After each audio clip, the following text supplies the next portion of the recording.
Latest updates ఎప్పటికప్పుడు పొందడానికి big TV WhatsApp channel follow అవ్వండి. లింక్ డిస్క్రిప్షన్ లో ఉంది. జమిలీ ఎన్నికలు, వన్ నేషన్ వన్ ఎలక్షన్, ఒకే దేశం ఒకే ఎన్నిక, ఇలా ఎన్ని పేర్లతో పిలుచుకున్నా భావం మాత్రం ఒక్కటే. అదే భారతదేశ వ్యాప్తంగా ఒకేసారి ఎలక్షన్స్ జరగాలి. అది కొంతమంది పెద్దల ఆలోచన. కానీ అనేక సంస్కృతులు, విభిన్న భాషలు ఉన్న ఈ దేశంలో జమిలీ ఎన్నిక అనవసరం, అసాధ్యం అనేది మరికొందరి ఆలోచన. అయితే ఇప్పటికే జమిలీ ఎన్నికలకు కేంద్ర కేబినెట్ ఆమోదం తెలిపింది.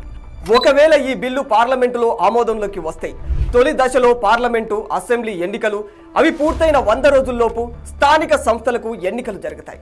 ఇందుకోసం రాజ్యాంగంలోని article 356, article 324, article 83(2), article 172(1), article 83కు సంబంధించి పలు సవరణలు చేయాల్సి ఉంటుంది.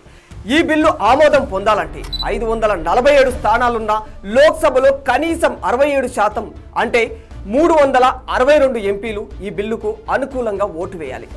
దీంతో పాటు రాజ్యసభలో 245 సీట్లలో 67% అంటే 164 మంది సభ్యులు ఈ బిల్లును సమర్థించాలి. అలాగే 14 రాష్ట్రాల అసెంబ్లీలు బిల్లును ఆమోదించాల్సి ఉంటుంది. అసలు ఏమిటి జమిలీ ఎన్నికలు? దీనివల్ల ఒరిగేదేమిటి? అయితే దేశవ్యాప్తంగా అన్ని రాష్ట్రాల అసెంబ్లీలు, లోక్సభ, స్థానిక సంస్థలకు ఒకేసారి ఎన్నికలను నిర్వహించడమే జమిలీ ఎన్నికల ప్రధాన ఉద్దేశం.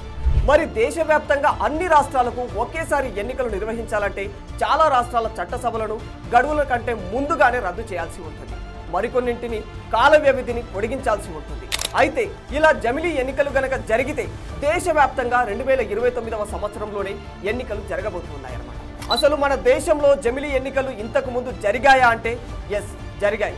1952లో తొలి సాధారణ ఎన్నికలు మొదలుకొని 1967 వరకు లోక్సభకు, రాష్ట్ర అసెంబ్లీలకు చాలా వరకు ఒకేసారి ఎన్నికలు జరిగేవి.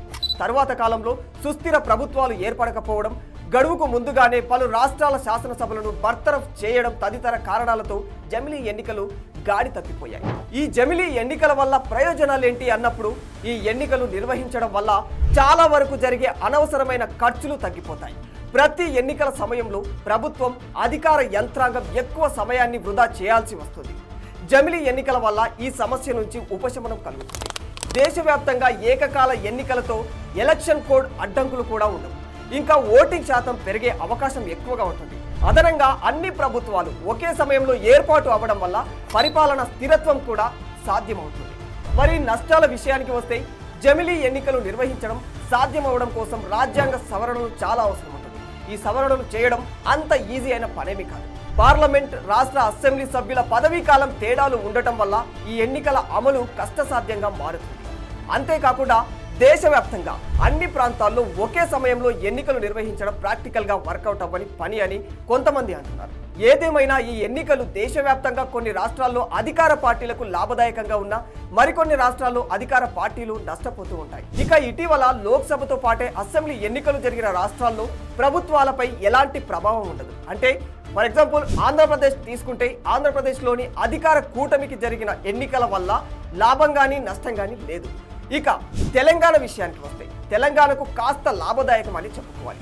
లోక్సభ ఎన్నికలకు ముందే ఇక్కడ అసెంబ్లీ ఎన్నికలు జరిగాయి. అంటే 2028లో ఇక్కడ మళ్ళీ అసెంబ్లీ ఎన్నికలు జరగాల్సి ఉంది. కానీ 2029లో జమిలీ ఎన్నికలు జరిగితే పదవీ కాలం ముగిసినా కొంతకాలం ప్రభుత్వం కొనసాగించాల్సి ఉంటుంది. ఇలా 5-6 నెలలు అదనంగా పాలించే అవకాశం రేవంత్ రెడ్డి ప్రభుత్వానికి దక్కుతుంది. ఇలా తెలంగాణకు కాస్త లాభదాయకమే అని చెప్పుకోవచ్చు. For more videos like this, subscribe Big TV channel.